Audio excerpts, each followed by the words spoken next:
Adolf Hitler, chancelier de son Reich et fasciste actif de son État, aurait, en guise d'ultime galéjade, lancé à la ronde cette phrase incendiaire.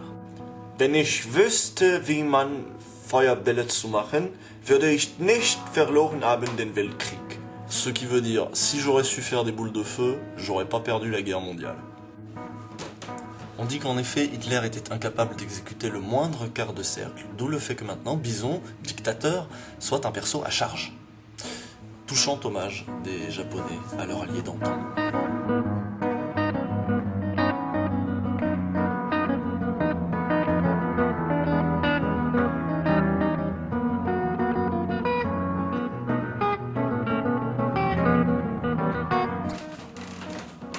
Il y a en effet deux sortes de jeux vidéo, ceux dans lesquels vous trouverez des boules de feu et ceux dans lesquels vous trouverez pas de boules de feu. Les premiers sont les jeux cool, les seconds sont des jeux chiants.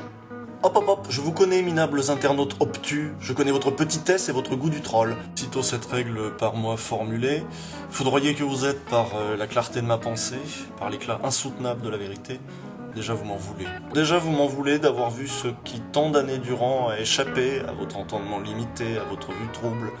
Ainsi, à l'intense beauté de mon clair théorème, déjà vous cherchez à opposer votre théorie basse. Mati, théorie basmati, bien sûr. Ah oui, il y a des contre-exemples, il y a des jeux cool sans boules de feu et des jeux pas cool avec des boules de feu. Mais faut me laisser expliquer.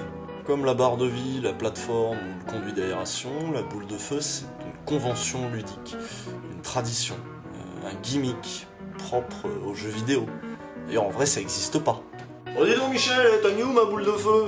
Ah dans le conduit d'aération? Bah t'es con, ça existe même pas les conduits d'aération. En fait ça crée du gameplay. Une boule de feu, ça agrémente à peu de frais un level design moribond, ajoutant ça et là un zeste de difficulté. Puis en plus, les boules de feu, ça permet à deux personnages de se toucher à distance. Et c'est beaucoup plus lisible à l'écran que ne le serait une balle d'arme à feu de flingue, de Magnum. C'est le Magnum Python 357 de mon mentor Simon. Simon Lansky. Ça fait peur hein, quand on s'y attend pas. Et ensuite parce que les boules de feu c'est joli. Déjà le feu à la base c'est putain de fascinamment joli. Parce que tout le monde a déjà bloqué devant du feu à le regarder bêtement.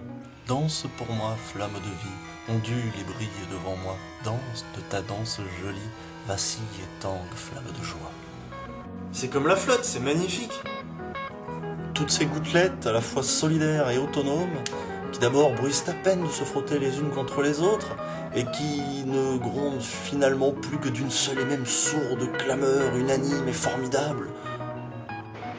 Tu les entends, toi, toutes ces gouttelettes infiniment nombreuses, à la fois solidaires et autonomes, qui tout d'abord bruissent à peine de se frotter les unes contre les autres, et qui ensemble n'ont finalement plus que d'une seule et même sourde clameur unanime et formidable? Et Michel. Voilà, comme l'eau, le feu, c'est joli. Du coup, les boules de feu, en général, elles sont plutôt jolies. Et des fois, avec plein de boules de feu, on peut même faire des trucs jolis.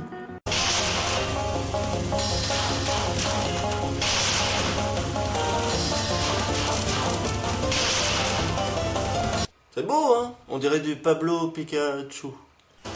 Ça fait un peu spirographe atelier magique aussi. Donc du coup, ce qui est génial dans les jeux de plateforme, c'est quand tu vois une boule de feu, eh ben, tu sais qu'il va s'agir d'un truc qui pique, en général indestructible.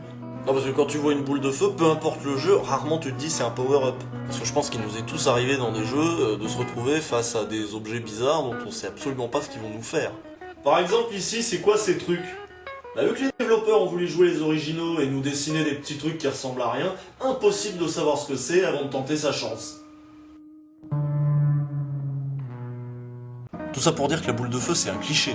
Et c'est aussi une mécanique de jeu classique, identifiable et indépassable parce qu'intrinsèquement liée à l'histoire même du jeu vidéo. On en retrouve donc plein dans les jeux de plateforme, les RPG, les jeux de baston, ce genre de jeu, voilà, old school qui assume, là c'est blindé de boules de feu.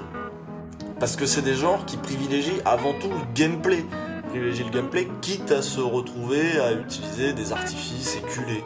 Saras, éculé de Saras. Voilà, c'est la fin de mon premier cast, donc c'est l'instant pute. Voilà, il y a un Facebook, vous pouvez adhérer, vous pouvez vous abonner à la chaîne, faire tourner. Soyez cool. Bisous.